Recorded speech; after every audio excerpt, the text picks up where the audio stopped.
마태복음 3장 5절부터 12절까지 봉독해 드립니다.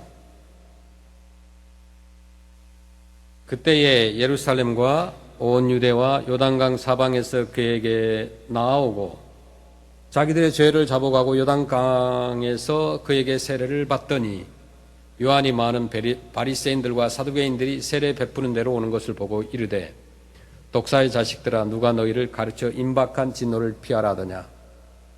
그러므로 회개에 합당한 열매를 맺고 속으로 아브라함이 우리 조상이라 생각하지 말라. 내가 너희에게 이르노니 하나님이 능히 이 돌들로도 아브라함의 자손이 되게 하시리라. 나무 뿌리 위에 놓였으니 좋은 열매 맺지 아니하는 나무마다 지켜 불에 던져지리라. 나는 너희로 회개하기 위하여 물로 세례를 베풀거니와 내 뒤에 오시는 이는 나보다 능력이 많으시니 나는 그의 신을 들기도 감당하지 못하겠노라. 그는 성령과 불로 너희에게 세례를 베푸실 것이요 손에 키를 들고 자기의 타작마당을 정하게 하사 알곡은 모아 곳간에 들이고 죽정이는 꺼지지 않는 불에 태우시리라. 아멘. 할렐루야. 아멘. 감사합니다. 우리 크리스찬들에게 있어서 죄의 문제를 해결하는 것이 무엇보다 중요합니다.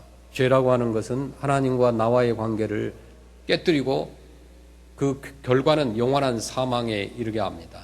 죄라는 것은 인간의 본성에 깊이 뿌리 내린 것이지만은 예수 그리스도를 통해서 많이 구원을 받을 수가 있습니다.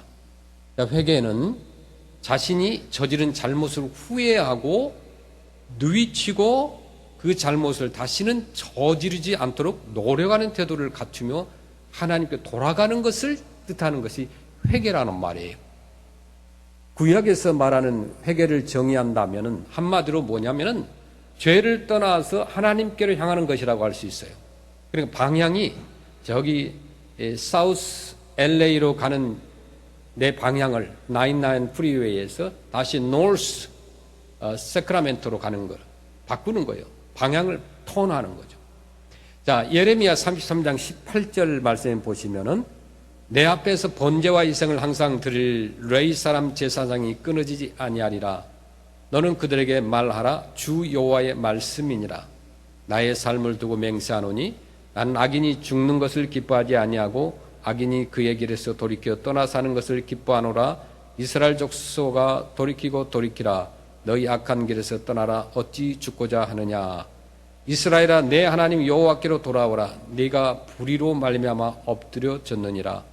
너는 말씀을 가지고 여호와께로 돌아와서 아뢰기를 모든 불의를 제거하시고 선한 발을 받으사 우리가 수송아지를 대신하여 입술의 열매를 주께 드리리다. 아멘.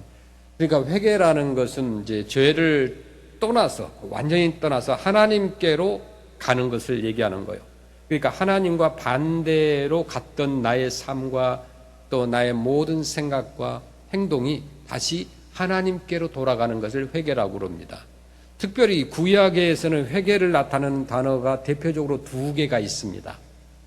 우리 한국어는 회개라는 것은 하나밖에 없어요. 그렇죠. 회개라는 말. 그런데 구약의 히브리어는 두 개가 있습니다. 두 단어 의미가 조금 달라요.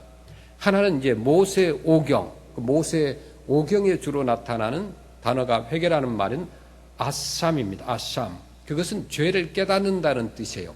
그러니까 잘못을 충분히 느끼고 누이친다는 뜻입니다. 특별히 예배 드릴 때에 그리고 하나님 앞에서 제물을 드릴 때 이런 마음가짐이 있어야 하는 거죠. 잘못을 충분히 느끼고 누이친다는 거죠.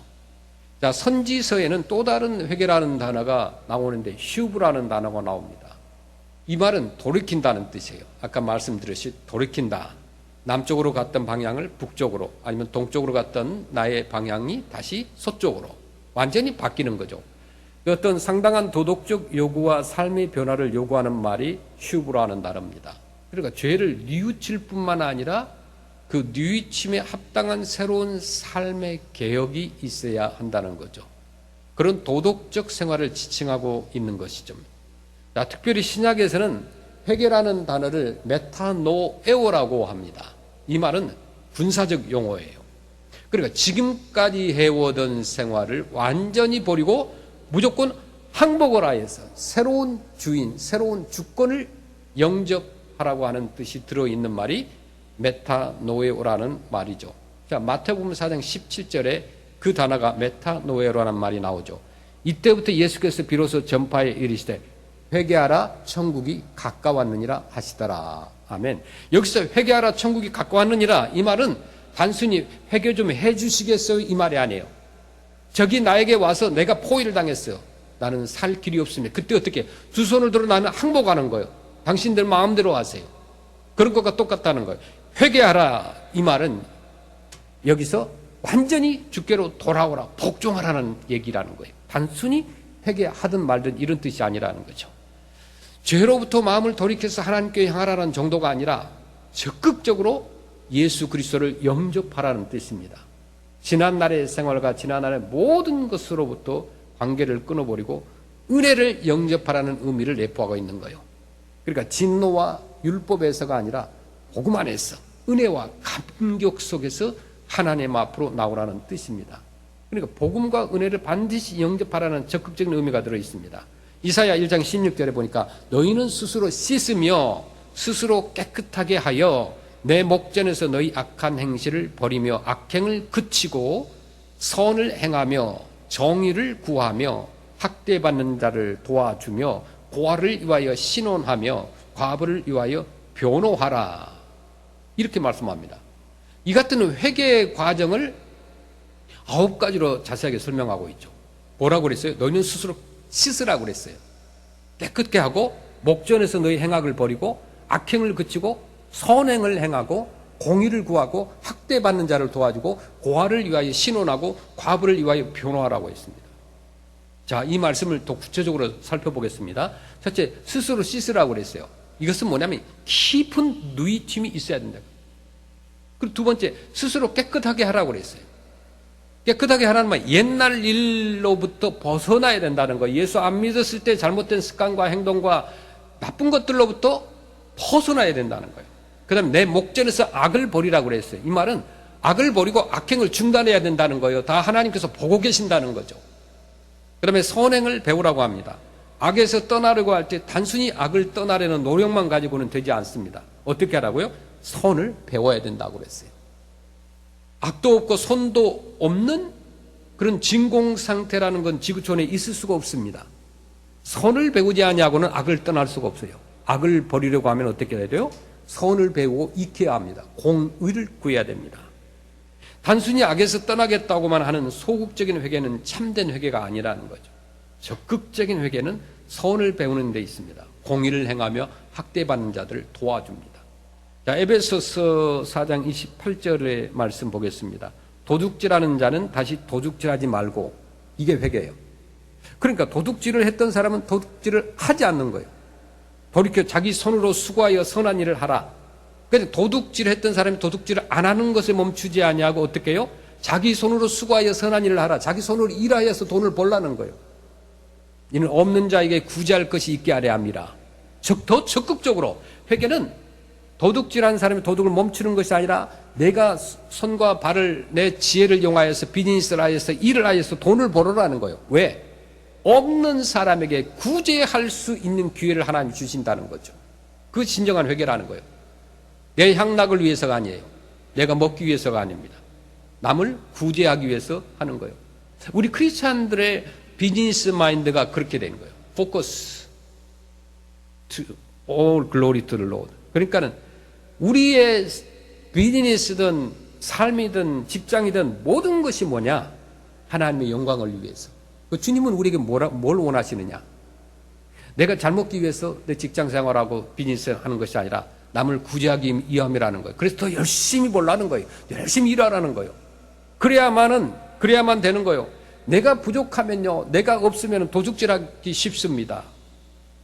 이게 마음이에요. 사람의 마음이 아무리 착해도요, 좋은 것이 내 앞에 있고 아무도 안 보이면 잠시 0.1초라도 저것을 갖고 싶다라는 생각이 들 수가 있어요. 고아와 과부를 모르겠다고 하지 않습니다. 어떤 사람이 충분한 물질이 있는 사람에게 있어서는 고아와 과부를 그냥 보고 지나치질 않아요. 오늘날 사람들이 얼마나 똑똑한지 많은 것을 압니다. 인터넷 쇼핑을 통하여서 얼마나 많은 사람들의 지식을 우리가 가지고 있는지 몰라요.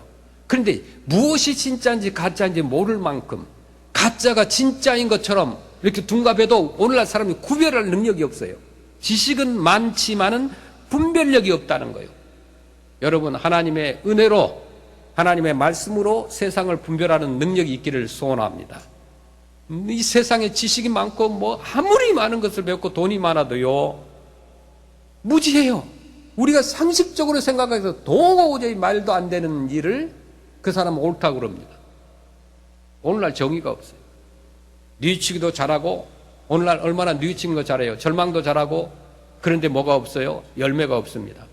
회개한다고 하면서 내 죄를 생각하지만 남의 죄를 더 많이 생각을 해요. 나는 하나님, 내가 잘못했어요. 한 가지만 잘못했어요. 그런데 내 친구는 2개가 잘못했어요. 왜 남의 얘기를 할까요? 남에게 사과하러 갔으면 어떻게 해야 돼요? 그냥 깨끗하게 잘못했다고 해야 돼요. 그래서 잘못했다고 해야 되는데 사과를 할 때 어떻게 돼요? 내가 잘못했습니다. 그래 놓고는 당신이 이래저래서 내가 그렇게 죄를 범하였습니다. 막 그렇게 변명을 하는 거예요. 회개하는 데는 핑계가 없어야 돼요. 회개의 설명이 따로 없어요. 다른 사람이 어떻고 뭐 환경이 어떻고 세상이 어떻고 뭐 내 주변의 친구가 성격이 어떻고 따질 필요가 없어요. 회개가 아니에요. 그것은 회개는 매우 간단합니다. 회개를 복잡하게 할 필요가 전혀 없어요. 뉘우치는 것과 회개하는 것은 어떻게 다를까요? 뉘우친다는 것과 회개한다는 건 분명히 다른 거예요. 그러니까 가룟 유다는 어떻게 돼요? 예수님을 팔고 나서는 어떻게 했어요? 회개했어요? 뉘우쳤어요? 뉘우쳤습니다. 그리고 스스로 목매달아 죽었어요. 회개했으면 죽었겠습니까? 이보다 더 강한 뉘우침이 어디 있겠습니까? 그러나 이것을 회개라고 할 수는 없어요. 회개가 아니에요. 베드로는 예수님을 3번이나 부인했습니다. 그가 예수님의 수제자이면서 참으로 부끄러운 죄를 지었습니다. 그러나 예수님께서 그를 다시 부르실 때 베드로는 어떻게 했어요? 뉘우치고 다시 예수님의 제자가 되어서 평생을 바치기로 결심합니다. 이것이 회개예요. 여전히 자기 의에 얽매여서 내가 이런 죄인이라니, 내가 이럴 수 있다니, 나 같은 사람은 구제불능이구나 라고 생각하고 있으면은 회개가 될 수 있어요. 내게 베푸시는 하나님의 은혜를 향하여 내 마음을 돌리고 그 은혜를 수용할 수 있어야 됩니다. 마태복음 3장 8절에 회개에 합당한 열매를 맺으라고 그랬죠. 그런데 스스로 누이치고 회개한다고 하지만 그것에 합당한 열매를 맺는 사람은 매우 드뭅니다. 자, 회개에 합당한 열매는 행복일 뿐만 아니라 평강이고 기쁨이요 또 새로운 감사와 감격과 용기입니다. 회개에 합당한 열매가 왜 없을까요? 오늘날 많은 크리스찬들이 회개합니다. 많은 사람들이 회개합니다. 그런데 왜 회개에 합당한 열매가 없느냐? 마태복음 3장 7절 이렇게 말씀합니다. 요한이 많은 바리새인들과 사두개인들이 세례 베푸는 데로 오는 것을 보고 이르되 독사의 자식들아, 누가 너희를 가르쳐 임박한 진노를 피하라 하더냐? 여기에 바리새인 등장합니다. 사두개인들이 하나님 전에 나오는 것을 보고 세례 요한이 꾸짖는 말씀이죠. 그 뜻을 알만하죠. 진노를 피하려는 마음, 진노를 피하기에만 급급한 마음, 진노와 형벌 의식에서 쫓기는 마음, 이런 마음은 회개가 아니라는 거예요. 그냥 단순히 뉘우치는 거예요. 강요된 회개는요, 회개가 아닌 거예요. 자녀들에게 네 잘못했어, 회개해야 돼. 그래서 어쩔 수 없이 부모의 강요에 의해서 회개한다고 해서 나 회개했어. 그건 회개가 아니에요. 사회적으로나 환경적으로, 정치적으로, 경제적으로 너가 말 안 들으면 네가 잘못했으니까 회개해. 회개 안 하면 내가 용돈을 주지 않겠어. 부모가 자녀들에게 만약 그렇게 얘기했다고 하면은 진정한 회개가 아니라는 거예요. 정치적으로, 사회적으로, 경제적으로 내가 망하게 되었으니까 뉘우치는 것, 내가 지은 죄의 결과를 불행이 오고, 내가 지은 죄의 결과로 말미암아 내 가정에 불행이 오고 뭐 자녀들에게 불행이 오고 할 수 없이 그냥 회개하는 것은 그것은 결코 회개가 아니라는 거예요. 지난달에 몸이 아프신 우리 몽족 어르신께서 토요일날 한방사에게 침을 맞으러 오셨습니다. 그분에게 개인적으로 예수님을 전했어요. 그리고 그분에게 물었습니다. 천국과 지옥이 있다는 것을 믿습니까? 물었어요. 여러분들에게 이 질문을 드리고 싶어요. 진짜 천국과 지옥이 있다고 믿습니까? 믿습니다. 믿어야 돼요. 강요가 아니에요. 있는 것을 당연히 말하는데 사람들은 오늘날 믿질 않는다는 거예요. 태양이 하나다 말을 하는데 사람이 안 믿어요. 또 다른 태양이 있어. 분명히 하나인데도 불구하고. 그런데 그분에게 물었어요. 어르신, 천국과 지옥이 있다고 믿습니까? 그러니까 그분의 대답이 명답이에요. 안 믿었으니까 지금 이렇게 살죠. 그러면서. 그래서 또 물었어요. 그러면 지금 죽으면 천국 가시겠어요? 지옥 가시겠어요? 여러분에게 질문해야 돼요, 사실. 그러니까 그분의 대답이 그야 안 믿었으니까 지옥으로 가겠죠. 사람들은요, 삶의 마지막이 가까우면은 사람들은 느껴요. 대부분 자기가 어디로 가는지 알게 된다는 거예요. 그 인간의 본능이에요. 하나님께서 창조하실 때 주신 마음이 있어요. 그래서 우리에게 마음을 열어 예수님을 영접한 사람은 확실히 나는 천국을 간다. 그런 확신이 있어요. 믿음이 있어요. 얼굴이 다른 거예요. 그래서 그 어르신께 먼저 회개하도록 말씀을 드렸습니다. 회개하고 예수님을 영접할 때 분명히 그 마음에 살아계신 예수님이 계신다면 천국을 갈 수 있습니다. 그래서 영접 기도를 해드렸어요. 그래서 그 어르신께서 예수를 믿겠노라고 하고 대답하고 집으로 갔습니다. 그 후로 얼마 안 있어 소식이 들렸는데 얼마 전에 소천하셨다는 거예요. 만약에 지옥 형벌이 무서워서 회개를 했다면 그것 참 회개가 아니에요. 지옥이 무서워, 가기 싫어, 무서우니까 회개해야 돼. 그건 진정한 회개가 아니에요. 회개의 열매가 없기 때문이에요. 사실상 죄 자체를 인정하지 않기 때문이죠. 죄를 죄라고 생각하지 않고 다만 죄로 인한 불행과 불이익을 피하기만 바라기 때문입니다. 그래서 누가 너희를 가르쳐 임박한 진노를 피하라 하더냐 함이에요. 진정으로 회개할 일이지 징벌을 피하자라는 생각에만 급급해서 하지 말라는 말씀입니다. 그리고 또 하나는 죄를 떠나지 아니하려는 데 문제가 있습니다.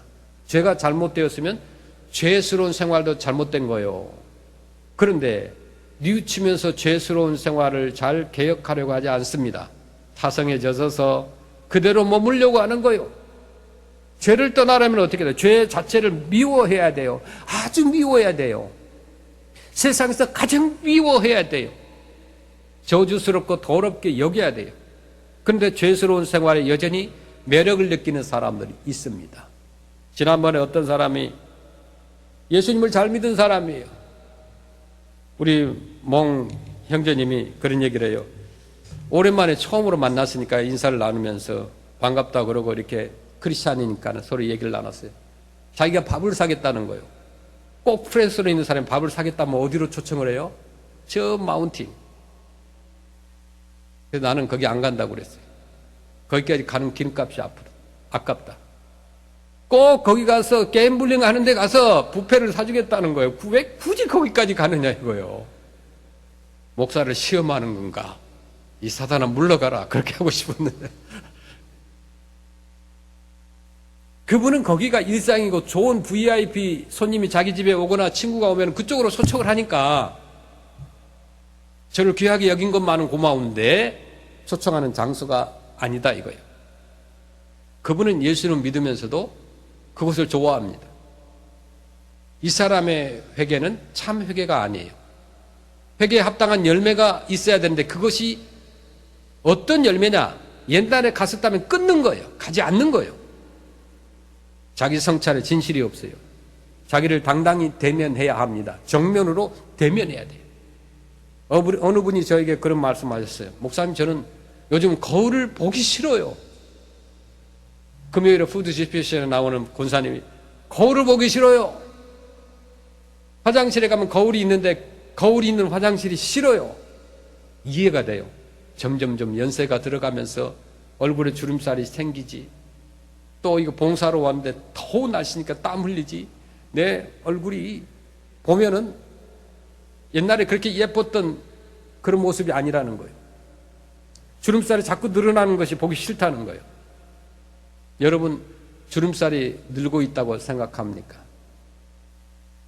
그러면 젊을 때보다 더 열심히 거울을 보시길 바랍니다. 안 보다가 보면 누구야? 그럴 정도로 놀랄지도 몰라요. 여러분 스스로가. 내가 이렇게 한국을 갔다 왔더니 많은 분들이 목사님 살이 빠진 것 같다고 그래요. 그분들의 눈이 참 아름다운 것 같아요. 저는 사실 한국에 가서 매 새끼 밥을 먹었어요. 제 생각에는 몸무게가 늘었다고 생각을 했어요. 근데 와보니까 제가 빠진 것으로 보이는가 봐요. 그렇게 반대인 것 같아요. 본인들이 살이 찌니까 저를 보고 살이 빠졌다라고 하지 않았을까라는 생각이 들기도 하는데, 어쨌든 너무 고마운 분들이고 아름다운 보배로 눈을 가지신 분들, 보는 눈이 따로 있으시구나, 그 은혜 받은 눈이구나라는 생각이 들었습니다. 자, 여러분, 늙어가고 있다는 것은 아름다운 거예요. 나이가 들어간다는 것은 아름다운 거예요. 내가 주름살이 생긴다는 것도 아름다운 거예요. 우리가 행복하게 담대히 천국 갈 준비를 하는 것이 얼마나 아름다운지 몰라요. 제가 너무 독한 말을 한다고 생각할지 몰라요. 그러나 천국이라는 것은 우리가 가야 할 곳이에요. 최종의 목적지입니다.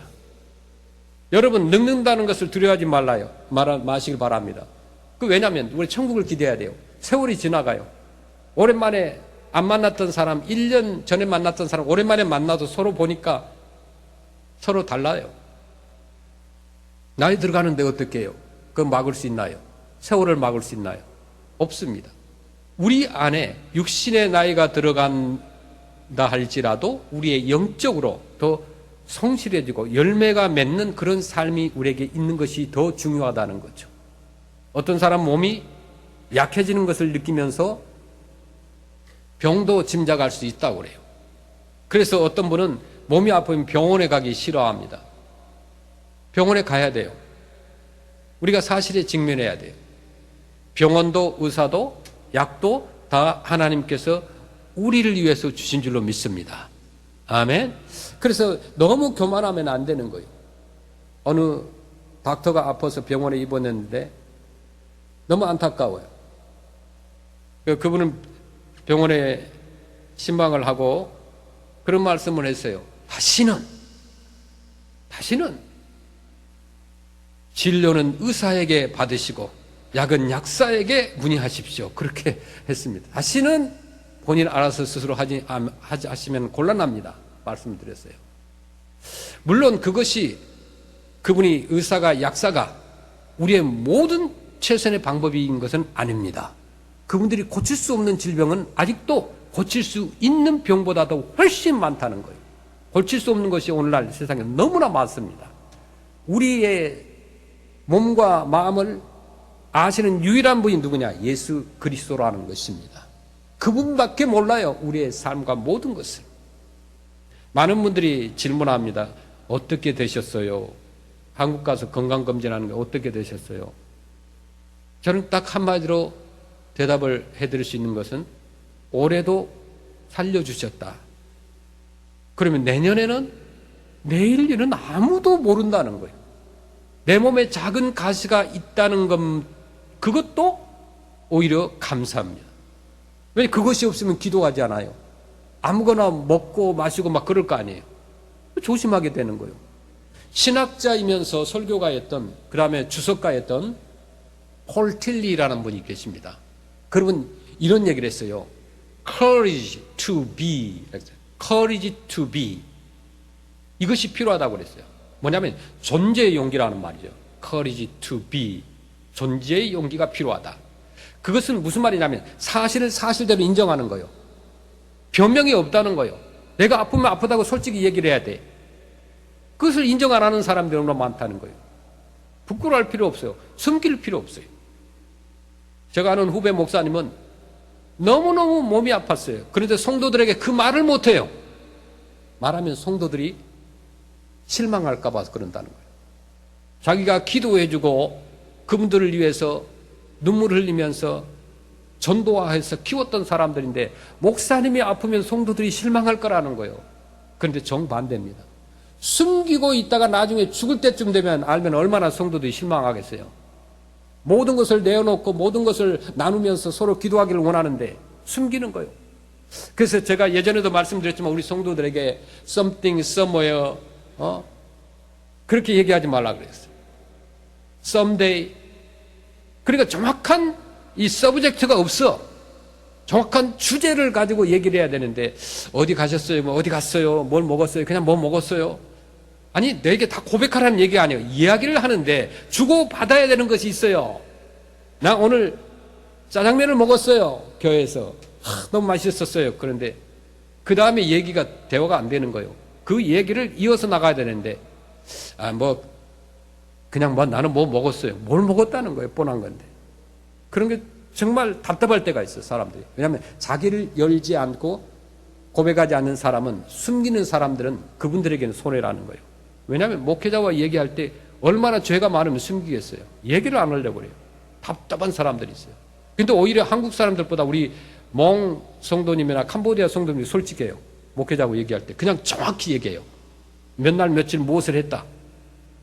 이런 부분이 굉장히 문화적인 차이도 있겠지만은 오히려 우리가 한국 분들에게 있어서는 적어도 아무에게나 말을 못한다 할지라도 내가 신뢰할 수 있는 기도의 사람이나 기도해 주는 사람이나 목회자와 함께 서로 진실을 나누는 부분이 많이 필요하지 않는가라는 생각이 듭니다. 다윗은 진실해야만 된 그 시간에 진실로 어떠한 불이익에 대해서 생각하지 않았어요. 다윗은 왕이었어요. 자신의 신하를 죽이고 그의 아내를 뺏고 도저히 용납할 수 없는 엄청난 죄를 지었지만은 다윗은 우선 자신 앞에 진실했어요. 자기 존재를 향하여 용기가 있었던 거예요. 우리는 어쩌면 다윗보다도 더 더러운 죄를 지으며 지금 살고 있을지도 모릅니다. 사무엘하 12장 2절에 13절에 다윗이 나단에게 이르되 내가 여호와께 죄를 범하였노라. 지금 나단 선지자에게 와서 이렇게 고백하는 거예요. 나단이 다윗에게 말하되 여호와께서 당신의 죄를 사하셨나니 당신이 죽지 아니하리다. 내가 여호와께 죄를 범하였노라. 이 고백 이외에 어떠한 변명도 필요 없습니다. 내가 어쩌고 저쩌고 변명할 필요 없어요. 그냥 내가 죄인입니다. 죽을 죄인입니다. 라는 것밖에 없어요. 누구 때문이라고 환경 탓으로 돌리지 않습니다. 참으로 위대한 용기가 아니겠습니까? 사실을 사실대로, 진실을 진실대로 인정하는 것이 필요해요. 나를 인정하려고 하지 않는 거예요. 내가 늙어가는 거 인정해야 되는 거예요. 어떻게 안 할 수 있겠습니까? 저도 인정해요. 가끔 깜빡할 때가 있어요. 굉장히 동의하신 분들이 있어요. 눈빛을 보니까 깜빡하는 게 있어. 뭔가가 깜빡했어요. 차 열쇠를 분명히 넣고 밖에서 놓고 밖에 나가서 차를 운전하려고 키를 여는데 이게 키가 안 들어가는 거예요. 보니까 다른 키를 가져온 거예요. 그게 한두 번이 아니에요. 오늘 아침에도 그랬어요.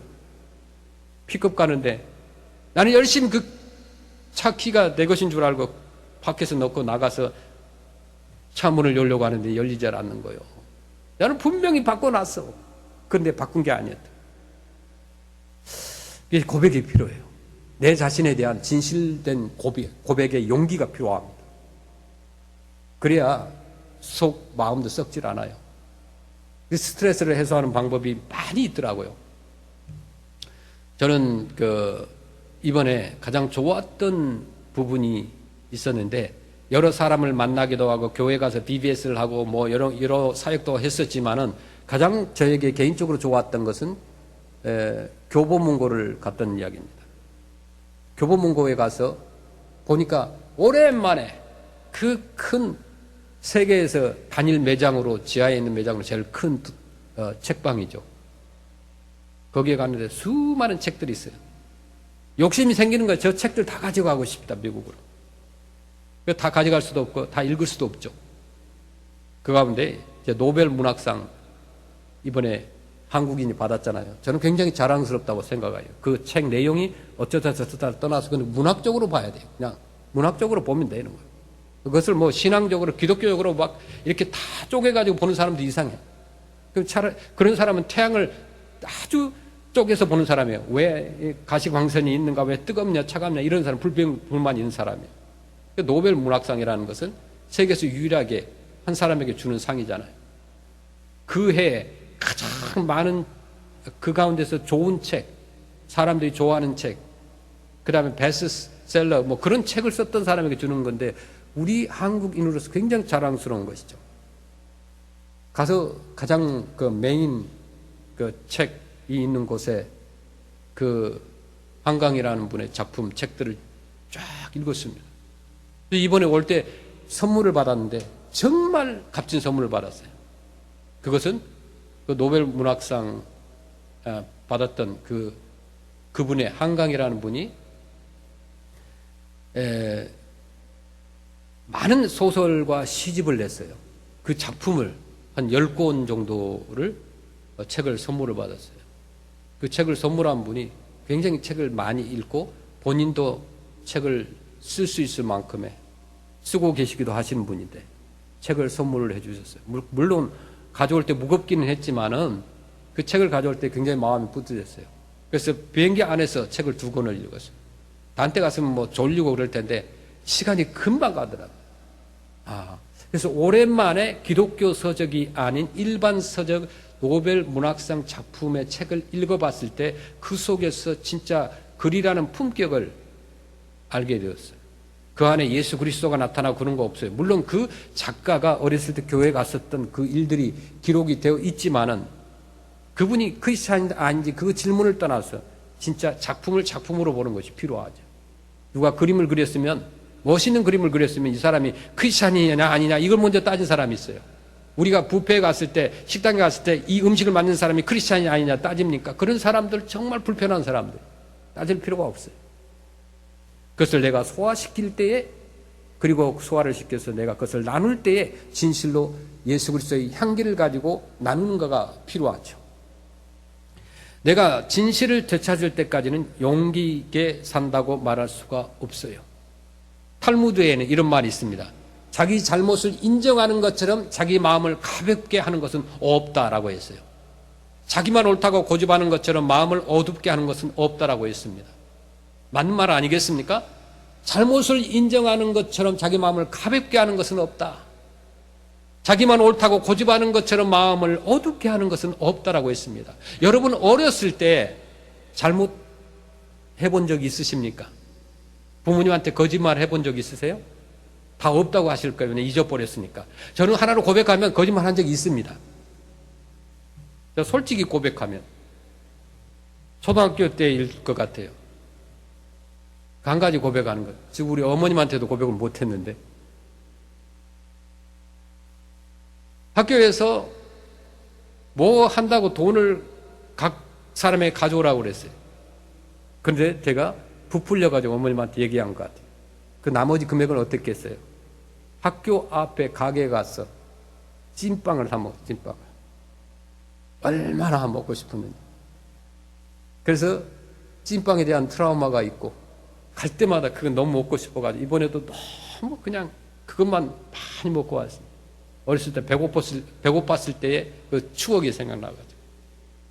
근데 고백을 못했어요. 진짜 내가 잘못을 인정하는 사람이었다고 한다면, 용기 있는 사람이었다고 한다면 그때 얘기를 했을 거예요. 근데 아시죠? 어머님이 모르시겠어요? 다 아시잖아요.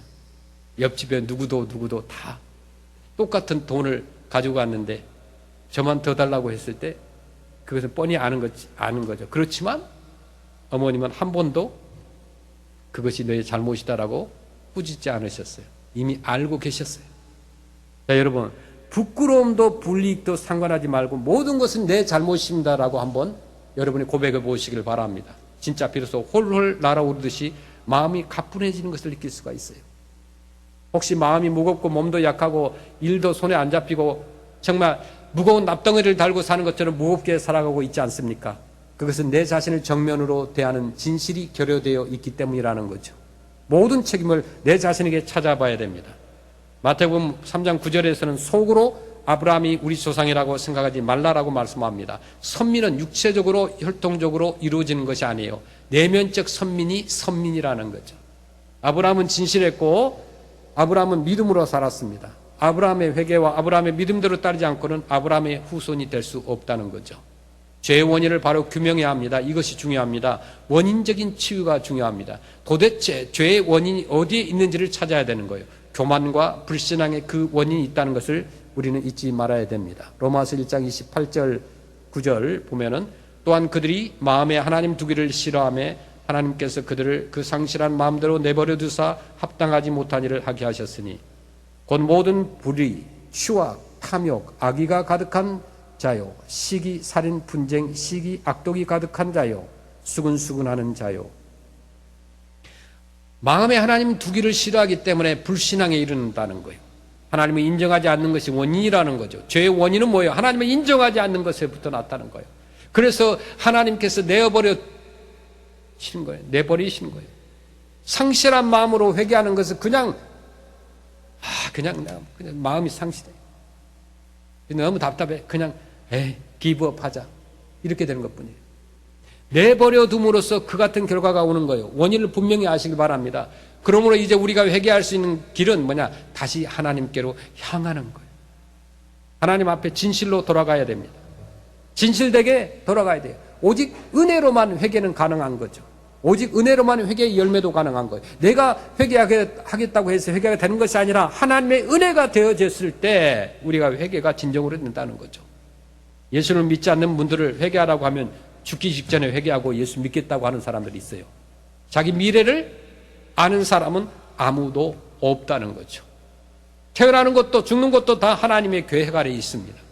교만하지 말고 회개해야 돼요. 그래야 살 수 있습니다. 그래야 은혜를 받을 수 있고 회개도 하나님께서 기회를 주실 때 해야 되는 거예요. 연세가 많은 분들이 병원에 있습니다. 어머님을 찾아서 병원에 갔었는데 거기 안에 자녀가 와도 알아보지 못한 분이 많이 계신다는 거예요. 저 어머님도 마찬가지예요. 어쩌다가 생각이 들어올 때 알아요. 대부분 시간을 몰라요. 회개도 때가 있어요. 미루다 보면 마침내 회개의 기회를 얻지 못하고 만나는 거예요. 하나님께서 주시는 이 기회에 바로 회개하고 당장 바로 서야 합니다. 그 어떠한 불이익도 두려워하지 마시길 바랍니다. 이제 마무리하겠습니다. 새로워질 때, 은혜 안에서 회개할 때, 은혜 안에서 회개의 열매를 맺을 때, 그때야 비로소 하나님의 나라를 영접하는 큰 기쁨과 자유의 사랑이 넘칠 줄로 믿습니다. 아멘. 우리